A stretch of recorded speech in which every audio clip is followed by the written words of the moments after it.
sábado, dia 27 de abril de 2024. Alguns municípios do estado do Rio Grande do Sul registram fortes chuvas, algumas até com granizo. Para dimensionar, na capital Porto Alegre caíram 1.200 raios. No dia seguinte, 15 cidades estavam em estado de alerta para novas tempestades. Segunda-feira, 29 de abril, o que era uma crise ganha contornos de tragédia. Alerta vermelho de tempestades para metade do estado. O drama material já acontecia, mas foi no dia 30, terça-feira, que começaram os primeiros registros de mortes. Foram 8 apenas nesse dia, a maioria delas de vítimas levadas pelas enxurradas. No dia 2 de maio, já eram 32 mortes. O estado então decreta calamidade pública e o rio Taquari ultrapassa os 30 metros. Até a gravação desse vídeo, as mortes, que estavam na casa das dezenas, já ultrapassam as 150. Cidades inteiras devastadas, animais mortos, plantações perdidas, comércio fechado. Tragédia é a palavra mais usada. E de fato, nesse caso, ela é muito precisa. O Rio Grande do Sul precisa ser reconstruído. O que aconteceu foi histórico. Nesse caso, uma história terrível. Não é que as mudanças climáticas estão batendo na nossa porta. Elas já estão invadindo as nossas casas. Aqui em São Paulo, por exemplo, o outono já era. A gente está em maio e está fazendo um calor absurdo. No sul, a solidariedade das pessoas se mostrou exemplar. Voluntários indo resgatar pessoas, doações em dinheiro, doação de alimentos, remédios, cobertores, produtos de higiene. Mas e os políticos? O que tem sido feito? Politizar o assunto é inoportuno agora ou é justamente o que pode evitar novas tragédias como essa no futuro? É esse o assunto do vídeo de hoje.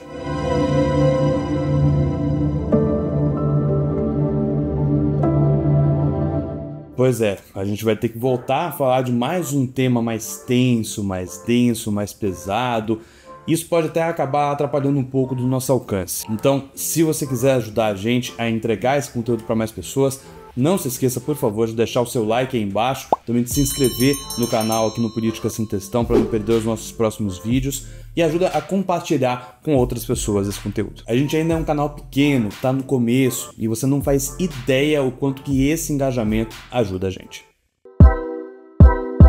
Ninguém solta a mão de ninguém. Mudanças climáticas são alterações significativas e persistentes nos padrões climáticos da Terra ao longo do tempo. Peraí, isso não era aquecimento global? Quer dizer que não tá esquentando nada? Calma, não é isso. O aquecimento global existe sim, mas o buraco é até mais embaixo que isso. Ou, nesse caso, seria mais em cima, porque a gente tá falando da camada de ozônio.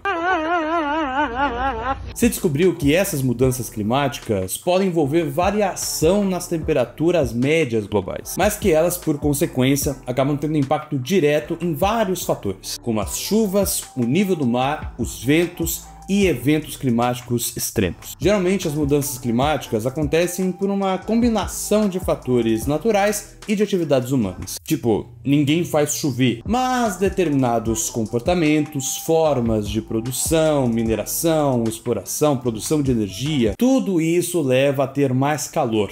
E é aí que o bicho pega. Seja para períodos de seca, seja para tempestades. Sei não, Diego, ainda não me convenceu. Bom, o último mês de abril foi o abril mais quente da história, mas esse foi o 11º mês consecutivo que isso aconteceu. Ou seja, antes dele foi o março mais quente, o fevereiro mais quente, o janeiro mais quente e por aí vai. Isso porque 2023 foi o ano mais quente de todos. E 2024, por enquanto, tá na disputa ferrenha para ultrapassar esse posto.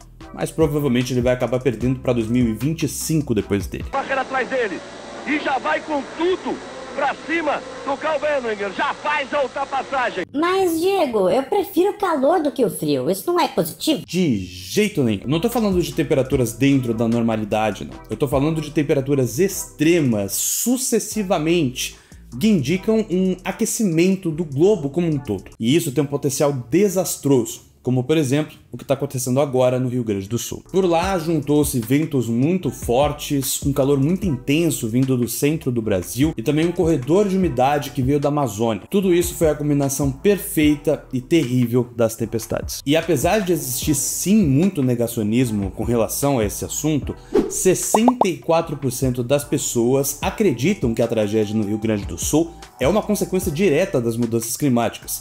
E só 1% dizem que não tem nada a ver. Isso foi atestado por uma pesquisa da Genial Quest. Legal, mas então se é um problema climático, o que a política tem a ver com isso? Tem tudo a ver. Olha só. Uma das coisas que a gente mais viu nas redes sociais nos dias mais tensos da tragédia foi que agora não é hora de politizar o assunto. Mas a gente precisa separar as coisas. Se por politizar você estiver falando de partidarizar, aí ok, até eu concordo. Porque não é uma tragédia só do partido X e o partido Y vai ser o salvador da pátria, vai salvar todo mundo. Mas politizar, na verdade, é entender que nada acontece por acaso. Afinal, as decisões políticas nas esferas da cidade, do estado e do país afetam a sua vida, seja melhorando a sua vida ou então contribuindo para você perder ela. Por exemplo, o Brasil tem uma das legislações ambientais mais completas do mundo, mas fazer cumprir a lei é que tem sido um desafio bastante problemático. Mas por quê? Interesses de quem estão à frente disso? Cuidar do meio ambiente não é ficar abraçando árvore, andar descalço na areia da praia, comer orgânico e plantar o feijão no algodão. Eu sou hippie, não vou trabalhar! Nesse momento histórico, é cuidar da existência do ser humano no médio prazo. Não estamos falando do longo prazo, não. Se cada ano tá mais quente, mais extremo do ponto de vista climático, quando eu, que tenho 26 anos, tiver 50...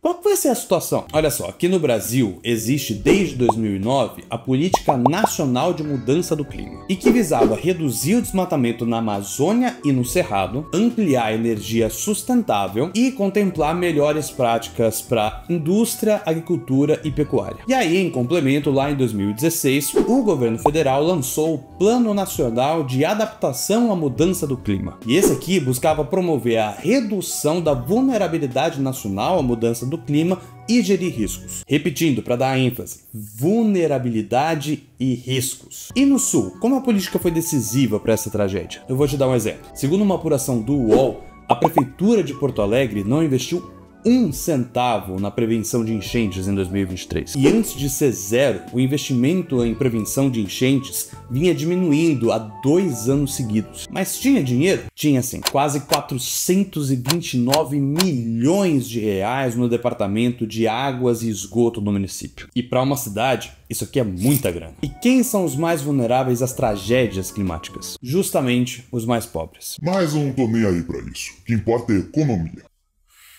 É sério isso? Bom, se você quer mesmo ir por esse caminho, eu também tenho umas notícias para você. A diminuição da produtividade causada pelas mudanças climáticas pode fazer a economia mundial cair 19% até 2049. Isso segundo um estudo publicado na revista Nature. Um outro estudo da S&P mostra que as mudanças climáticas podem causar uma perda de 4% na produção econômica do mundo até 2050. E adivinha quais países mais se ferram no rolê? Os mais pobres ficariam com prejuízos 3,5 vezes piores do que os países ricos. Isso é a acentuação da desigualdade na veia. E sinceramente eu não sei o quanto que o Brasil estaria nesse grupo dos países ricos. O problema do clima é também político, na medida em que ele é um problema do homem. E como diria Aristóteles, o homem é por natureza um animal político. Ações individuais, como a dos voluntários lá no Rio Grande do Sul, ou você que recicla o seu lixo, economiza água, come menos carne, usa transporte público,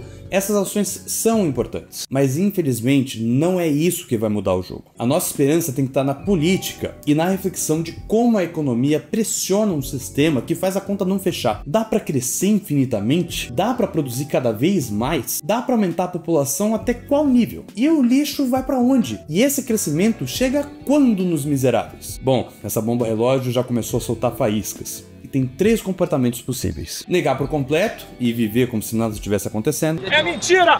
Aceitar o fim do mundo e já que já tá tudo ruim, desistir. Acabou! Ou reivindicar, olhar com lupa para os nossos governantes, pensar em outras formas de viver no mundo, coexistir. As duas primeiras são mais fáceis, tá? Mas, já diria outro grande filósofo, Alvo Dumbledore, precisamos escolher entre o que é certo e o que é fácil.